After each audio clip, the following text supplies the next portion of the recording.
아버지, 고모딸 땡땡 있잖아요. 그래, 걔가 왜?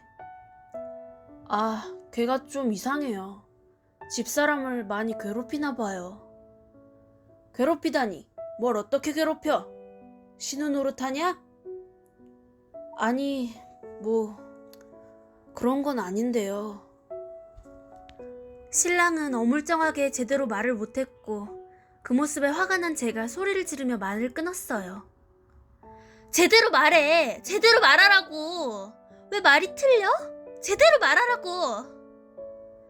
제 모습에 놀라신 아버님 어머님이 무슨 일이냐고 다그치기 시작하셨고 전 펑펑 울면서 말했어요. 아버님 어머님, 글쎄요, 땡땡 아가씨가 이 사람을 좋아한대요. 사랑한대요. 남자로 사랑한대요. 저만 없으면 된대요. 고백했대요. 무슨 말이냐 그게. 결혼 전부터 그렇게 이상하게 행동하더니 결혼하고 나서도 술 먹고 밤늦게 찾아와서 신랑더러 나쁜 놈이라고 울고불고 술 먹고 새벽 6시까지 전화해서 뭔 할 말이 그리도 많은지 울고불고 난리치고 저보고 미친년이래요. 아버님, 제가 그동안 얼마나 참고 버텼는지 아세요? 아버님 어머님은 순간 당황하신 표정으로 그게 진짜냐고 신랑에게 되물으셨고 신랑은 기어들어가는 목소리로 네라고 대답을 했어요. 그러자 아버님께서는 말도 안 되는 소리라며 되려 저한테 어디 가서 그런 소리 절대 하지 말라고 집안 망신도 이런 망신이 없다고 큰 소리를 치기 시작하셨어요. 그런 걸 각오 안 한 건 아니었지만 막상 아버님이 그렇게 나오시자 정말 서운하더군요.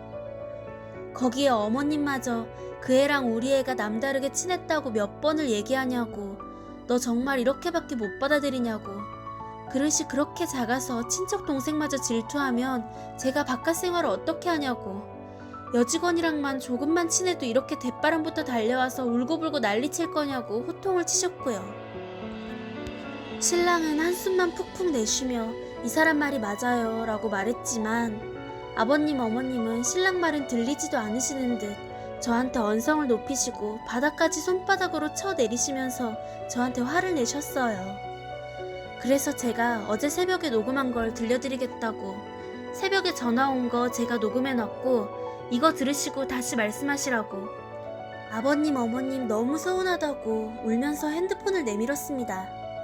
그러자 아버님은 들어볼 필요도 없다고 자리에서 일어나셨고 어머님은 정말 한심하다는 표정으로 절 보셨어요. 그래서 제가 제 말이 틀리면 저 이 자리에서 소박 맞고 쫓겨나도 더 이상 말 안 하겠다. 한 번만 들어보시라고 애원했고 그 모습에 어머님이 못 이기는 척 줘보라면서 핸드폰을 받아가셨어요. 그래서 녹음한 거 비밀번호 풀고 들려드렸고 신랑은 그런 게 있는 줄은 꿈에도 몰랐는지 어머님 옆에서 같이 들으려고 하더라고요. 녹음한 걸 들으시던 어머님의 표정이 점점 심상치 않게 변하시는 게 눈에 보였어요. 속으로는 그 모습에 속이 시원하다고 해야 되나요? 아무튼 안도 그런 걸 느끼면서도 표현 안 하고 눈물만 흘리고 있었습니다. 녹음한 걸 다 들으신 어머님은 입을 다물지 못하셨고 아버님에게 핸드폰을 들고 가셔서 녹음한 걸 들어보라고 하셨습니다. 아버님은 됐다고 그만 못하냐고 하셨지만 어머님이 아가 말이 맞다고 어쩜 좋냐고 하시자 아버님도 녹음한 걸 들어보시더군요. 그리고 한참 동안 조용했습니다. 거실에는 저 우는 소리만 들렸고요. 한 30여 분이 지나고 아버님이 다시 오시더니 고개를 못 드시고 저한테 미안하다고 말도 안 되는 소리라서 네가 어디가 잘못된 줄 알았다고 정말 미안하다고 하셨어요. 그리고 어머님은 아버님이 입을 여시자 신랑을 마구 때리기 시작하셨고요. 이게 도대체 무슨 일이냐고 말도 안 되는 일이라고 어떻게 된 거냐고 신랑을 붙잡고 흔드시고 때리시고 창피해서 동네 사람들 얼굴을 어찌 보냐고 난리도 아니셨어요. 아버님은 묵묵히 아무 말 안 하시다가 어머님이 결국 통곡을 하고 우시자 조용히 하라고 소리치셨고 신랑에게 어떻게 된 거냐고 설명하라고 하셨습니다. 신랑은 그때까지도 아무 말 안 하고 있다가 아버님 말씀에 금요일 밤 저에게 말한 그대로 천천히 설명을 했고요. 님은 아버님은 신랑 말 틈틈이 화가 올라오시는지 숨을 들이키셨다가 내쉬기를 반복하셨어요. 그리고 신랑의 말이 끝나자 아버님은 어머님께 고모님 내외분으로 오시라고 하라고 하셨고, 우리가 와있단 말은 하지 말고 아가씨도 데리고 오라고, 그냥 얼굴이나 보고 밥이나 먹게 오라고 하라고 하셨어요. 어머님은 아버님 말씀대로 고모님께 전화를 드렸고, 아무것도 모르시는 고모님은 40여 분이 지난 뒤에 도착을 하셨습니다. 그 40여 분이 저에겐 정말 영원히 멈춰버린 시간 같았어요. 아무것도 모르시는 고모님과 고모부님의 밝은 목소리가 들려왔고, 뒤이어 꿈에서도 듣기 싫고 마주치기도 싫었던 아가씨의 목소리도 들려왔습니다. 아버님은 저에게 방에 들어가 있으라고 하셨고, 제가 싫다고 하자 아버님께서 조금 있다가 부를 테니 일단 넌 들어가 있으라고 다시 한번 말씀하셔서 못 이기는 척 방으로 왔습니다. 잠시 후 분위기 왜 그러냐고 호호거리시는 고모님과 신랑을 발견하고는 좋다고 오빠 거리는 아가씨의 목소리가 들렸고, 저는 억장이 무너지는 기분을 느꼈습니다. 왠지 방 안에서 이대로 혼자 미친년이 되어서 쫓겨날 것 같았거든요. 그때 아버님의 고함 소리가 들려왔고, 왜 그러냐며 맞받아치시는 고모님의 목소리도 들렸습니다. 아버님은 신랑에게 네 입으로 네가 얘기하라고 소리치셨고, 고모님은 도대체 무슨 일이냐고 사람 불러다 놓고 뭐하는 거냐고 따지셨어요. 그러자 어머님께서 저더러 나오라고 하셨고요. 제가 나가자 고모님은 너 있으면서 왜 나와보지도 않았냐, 어른이 왔으면 아는 척을 해야지, 도대체 이게 무슨 일이냐고 저한테 화살을 돌리셨고, 전 고모님 오셨냐며 인사를 하고는 아가씨를 쏘아봤습니다. 안절부절 못하고 눈치를 볼 줄 알았는데 거참 당당하게 거실에 서서 저를 째려보고 있대요. 그리고는 갑자기 저한테 달려들어 제 팔을 붙잡고 나가자며 여기서 이럴 게 아니라 우리 나가서 얘기하자고 제 팔을 잡아당겼습니다. 그 모습에 신랑이 일어나 아가씨를 밀쳐내며 뭐하는 짓이냐고 소리를 질렀고, 내동댕이 쳐진 아가씨를 보고 고모님과 고모부님이 놀래서 신랑에게 뭐하는 거냐고 소리를 치셨어요. 집안은 서로 소리치고 전 울고 정신이 하나도 없었습니다.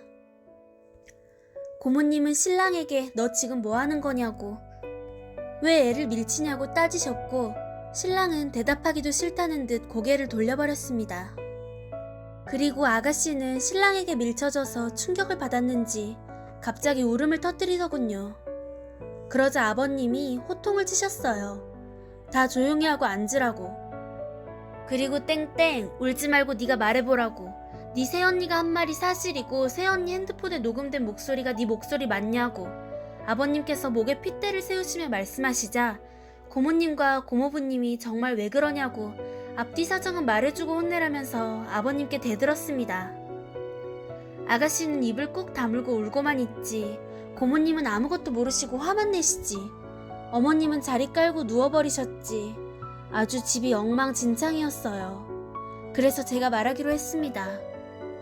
누구보다 속상하고 누구보다 속이 터지는 건 저일 테니까요. 전 고모님께 모든 걸 사실대로 말했고, 고모님은 제 말이 끝나기 무섭게 제 뺨을 치셨습니다. 지금 누구를 어떻게 매도하고 어디 입에 담지 못할 더러운 소리를 하냐고요. 갑자기 맞은 뺨에 할 말을 못하고 있는데 신랑이 고모님께 버럭 소리를 지르며 저 사람 말 다 맞다고, 왜 엄한 사람을 때리냐고, 저 사람 고모한테 맞을 짓 한 거 하나도 없다고, 때리려면 고모 딸을 때리라고 대들었습니다.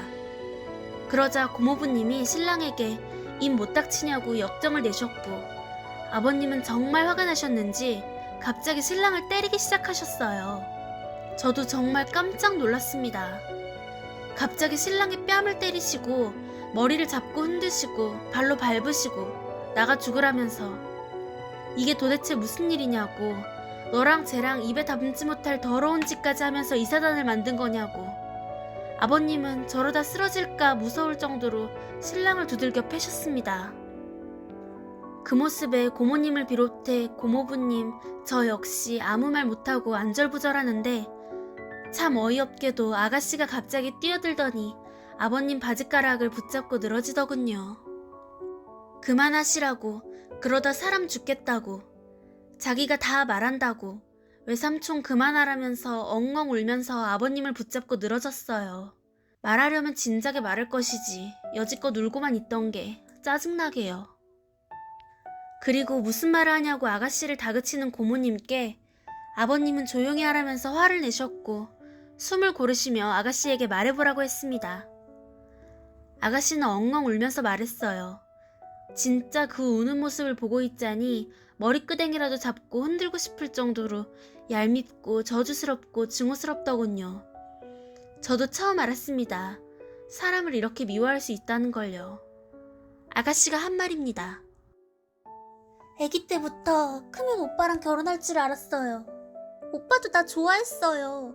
내가 고백했을 때 오빠가 웃으면서 네가 더 커서 그때도 나만 좋아하면 그땐 오빠도 네만 받아준다고 했어요. 그래놓고 오빤 다른 여자랑 결혼했어요. 난 여지껏 오빠 하나만 보고 오빠 하나만 믿고 오빠만 좋아했는데 오빠가 나보고 커서도 나만 좋아해달라고 해놓고 이제 와서 전현이랑 결혼했어요. 우리 잘못한 거 없는데 왜 우리한테 뭐라고 해요? 오빠랑 나랑 제일 가슴 아픈 건데 왜 우리한테 뭐라고 해요? 기가 차더군요. 이게 대체 뭔 말인가 싶어서 어이도 없고 저게 정말 사촌 입에서 나올 말인가 싶으면서 온몸에 소름이 돋고 머리가 어질어질했습니다. 그 말에 신랑이 펄쩍 뛰면서 내가 언제 그랬냐고 말은 바로 하라고 하자 아버님이 신랑의 뺨을 한 대 더 때리시며 말하셨어요. 이래도 아니냐고, 너네 더러운 짓까지 한 거 아니냐고. 그러자 신랑은 왜 자기 말은 안 믿어주냐고 정말 억울하다고 눈물까지 흘리면서 말했어요. 신랑의 말입니다. 고등학교 졸업식하고 쟤 데리고 작은 선물 하나 사줄까 해서 시내 나갔는데 제가 갑자기 나보고 좋아한다고 오빠 아니면 안 된다고 했습니다. 말이 안 되는 소리잖아요. 그치만 제 여고생이었고 남자 대할 기회가 얼마 없었으니까 잠시 착각하는 걸 거다 싶어서 독한 말로 돌려보낼 만큼 모진 놈이 못 돼서 나중에 커서도 네가 나밖에 없으면 그때 다시 얘기하자고 했습니다. 그때 가서 마음 받아준단 말 한 번도 한 적 없습니다. 사촌 여동생이라 손잡아준 적은 있었어도 여자라고 흑심 품고 손잡아 본 적 한 번도 없습니다. 그런 상상도 해본 적 없습니다. 그저 좋은 남자 만나서 언제 그랬냐는 듯 그때 그랬지 하고 껄껄 웃으면서 얘기할 날 올 거라 믿었고 신경도 안 썼습니다. 그게 그렇게 잘못된 일입니까? 신랑 말에 아가씨는 신랑을 부르며 아니잖아, 이게 아니잖아 라고 울고 매달렸고 고모님은 어떻게 이런 일이 일어났냐고 내가 저걸 태어났을 때 거꾸로 뒤집었어야 됐는데 괜히 키웠다면서 가슴을 치며 울기 시작하셨어요. 아버님은 아가씨의 그런 모습에 신랑에게 너 바른대로 말하라고 정말 아가씨와 넘지 말아야 할 선까지 넘은 거 아니냐고 말씀하셨고 신랑은 하늘에 맹세코 아버님 이름을 걸고 그런 적 없다고 울면서 말했습니다. 아가씨는 신랑의 팔을 붙잡고 여전히 울고불고 매달리고 있었고요. 그 모습에 화가 난 제가 아가씨를 밀치며 아직도 정신 못 차렸냐고 남들이 다 제정신 아니라는데 왜 혼자 그러냐고 그만 좀 하라고 소리쳤습니다. 그러자 아가씨가 갑자기 눈에 불을 켜고 저한테 덤볐습니다. 아직도 목이랑 어깨에 긁힌 자국이 선명하게 남았어요. 입에 담지 못할 쌍욕을 퍼붓고 저주의 말을 퍼부으며 제 머리를 잡고 흔들고 손톱을 세워 덤비는 아가씨에게 분하게도 어떻게 반항 한 번 못하고 당했습니다. 바보 같다고 욕하셔도 할 수 없는 게 너무 많이 울어 진이 다 빠진 상태였고 갑자기 당한 일이라 경황이 없었습니다. 그 모습에 고모부님과 신랑이 아가씨를 떼어놨고 고모부님이 아가씨의 뺨을 때리셨어요.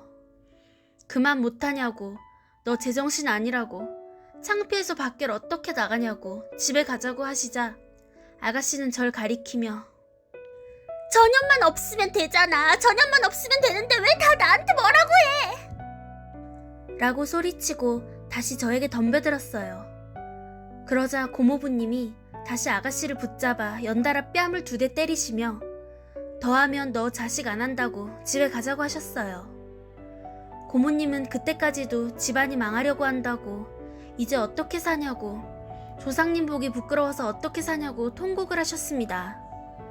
그런 고모님께 고모부님은 다 죽은 조상은 왜 자꾸 난리냐고 역정을 내시며 아버님께 죄송합니다 형님, 제가 자식을 잘못 키웠습니다 라고 허리를 굽혀 인사를 하셨어요. 그리고 아가씨의 팔을 잡고 데리고 나가려 하셨습니다. 근데 정말 미치긴 단단히 미쳤나봐요. 고모부님이 그렇게 끌고 나가는데도 안 끌려나가고 신랑의 팔을 잡고 오빠 왜 그러냐고 정신 차려보라고. 지금 잠깐 전현한테 한눈 파는 거지? 그치? 전현이 잘 대주니까. 난 안 주고 전현은 잘 주니까 오빠가 이러는 거지? 라고 말하며 매달려 있대요. 그러자 신랑이 더는 못 참겠다는 듯 아가씨의 뺨을 올려 쳤고요. 뺨을 맞고도 다시 매달린 아가씨를 내팽개치며 말했습니다. 죽을 때까지 보지도 말고 연락도 하지 말고 어디 가서 그냥 조용히 죽은 듯이 살라고. 고모부님께 죄송하지만 저 더 이상 제 사람 취급 안 한다고. 제발 그만 좀 하라고. 제가 나설 자리는 하나도 없었습니다. 알아서 아가씨가 말했고 아버님, 고모부님이 모두 아가씨에게 미친년 소리를 해주셨고 신랑이 때려졌고 아가씨는 신랑의 말에 충격받은 듯 멍하니 서 있었고 신랑은 절 데리고 방으로 들어갔습니다. 그리고 거실에서 고모의 통곡 소리와 아버님의 한숨 소리, 고모부님의 낮은 목소리, 마지막으로 아가씨의 절규 소리까지 들려왔어요. 방에 들어와 신랑을 보니 아버님께 아까 맞은 자리가 벌겋게 부어올랐고 입술도 터져 있어요. 그 모습에 갑자기 멈췄던 눈물이 다시 올라왔습니다. 사람이 조금이라도 못됐었다면, 모질었다면 이런 일까지 없었을 텐데. 욕하셔도 어쩔 수 없지만 아직은 제가 신랑을 많이 사랑하나 봅니다. 신랑은 저에게 미안하다며 무릎을 꿇었고 무릎 꿇은 상태로 울었습니다. 그래서 저도 같이 울었습니다. 이제라도 바로잡으려고 해줘서 고맙다고 울었습니다. 신랑은 아가씨에게 맞은 제 뺨과 긁힌 자국을 만지면서 너무너무 미안하다고 계속 울었고 저도 신랑이 맞아서 터진 입술과 부어오른 뺨을 만지면서 울지 말라고 울었습니다. 그리고 집으로 왔습니다. 고모님은 가시는 순간까지 저에게 사과 안 하셨고요. 집에 와서도 신랑과 별다른 말은 하지 않았습니다. 아까 방에서 같이 안고 울고 했던 게 거짓말이었던 것처럼 어색하게 말도 안 하고 눈빛도 마주치지 않고 그렇게 조용조용 토요일 저녁을 보냈습니다. 그리고 오랜만에 푹 자고 일어났습니다. 일어나 보니 12시가 다 된 시간이었고 신랑은 옆에서 같이 누워있더라고요. 굉장히 어색했어요. 늦은 아침 겸 점심을 먹고 신랑과 커피 한잔 하는데 아버님께 넘어오라는 전화가 왔습니다. 가고 싶진 않았지만 그래도 제가 벌인 일이고 제목까지 화를 내주신 아버님이었고 어제 그냥 온 것도 마음에 걸려 가기로 했습니다. 그래서 아버님께 가서 고개도 못 들고 앉아있으려니 어머님이 오셔서 제 손을 붙잡고 말씀하셨습니다. 그동안 고생 많았다고, 몰라줘서 미안했고 어제 험한 말해서 미안하다고, 앞으로 둘이 아무것도 신경 쓰지 말고 둘만 보고 살고 니들이 불편하면 당분간 정리될 때까지 안 와도 된다고. 어머님의 말에 그동안 서운했고 서러웠던 감정이 다시 생각나며 눈물이 나왔고 아버님께서는 한숨을 내쉬고 말씀하셨어요.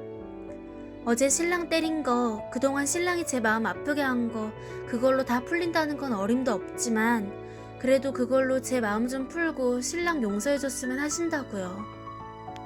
그리고 지금 저희 사는 집 팔고 아버님 어머님께서 돈을 좀 더 보태주신다고 아가씨가 모르는 곳으로 이사를 가라고 하셨어요. 고모님께도 친척들에게도 우리 이사간 곳 말 안 할 테니 그냥 둘이 이사가서 그렇게 살라고 최대한 빨리 돈 보태주신다고 하시길래 제가 아니라고 괜찮다고 하니까 아버님께서 그동안 말도 못하고 얼마나 속으로 울었냐고 그렇게 하라고 하셔서 알겠다고 했습니다. 그리고 고모님께서 어머님께 전화를 걸어 아가씨를 외국으로 보낸다고 하셨대요. 어차피 유학 가려고 계획 중이었고 1, 2년 뒤에 보내려고 했는데 앞당겨서 올해는 좀 힘들고 1월 달쯤 바로 보낸다고. 거기서 죽든 살든 남자 만나서 결혼할 때는 한국 오라고, 안 그러면 안 본다고 하셨대요. 물론 믿진 않습니다. 살인자도 자기 자식이면 품는 게 부모인데 아가씨를 그렇게 모른 척 하실 리가 없으니까요. 어쨌든 고모님께서 그렇게 알라고 하시면서 저한테 미처 사과를 못 하셨다고 미안하다고 좀 전해달라고 하셨대요. 그래서 어머님께서 사과는 고모가 할 게 아니라 땡땡가 해야 되는 거니 나중에 정신 들고 자기 잘못 알게 되면 그때 사과하라고 하라고 하셨대요. 어머님 아버님께서는 신랑한테 할 수 있으면 직장도 옮겨보라고 하셨으나 아가씨 유학 간다는 말에 제가 그렇게까지는 안 해도 될 것 같다고 말씀드렸고, 아버님은 알았다고, 너희가 알아서 잘하고 정말 마음고생 많았다고 다시 한번 제 손을 잡아주셨어요. 그리고 집으로 오는 길에 갑자기 웃음이 나옵니다.